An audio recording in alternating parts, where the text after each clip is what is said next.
Am I the asshole here? I inherited a large amount of cryptocurrencies from my uncle who only I was close with, and it made my family turn against me. Part 1. When my uncle Philip passed away, he left me his entire crypto portfolio and a few personal belongings. The rest of his assets were divided among his siblings, my mom and her brother, and his 5 nieces and nephews. Philip wasn't much of a socialite, he was more into tech and gaming. He introduced me to crypto, and we bonded over our shared interests, spending countless hours discussing the future of technology and investments.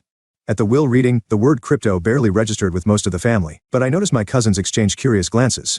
When the value, £92,547, was revealed, everyone's demeanor shifted. While Philip's house and other assets were distributed among the family, the crypto was left entirely to me. My cousins and their parents were visibly upset, questioning why they hadn't received a share.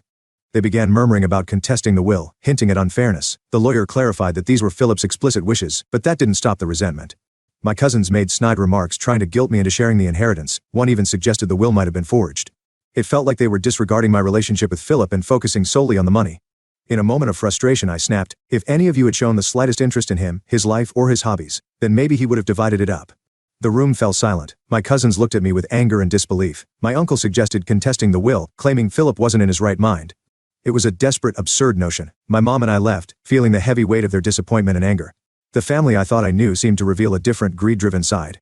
I'm left wondering if I did the right thing by standing my ground. Follow for part 2.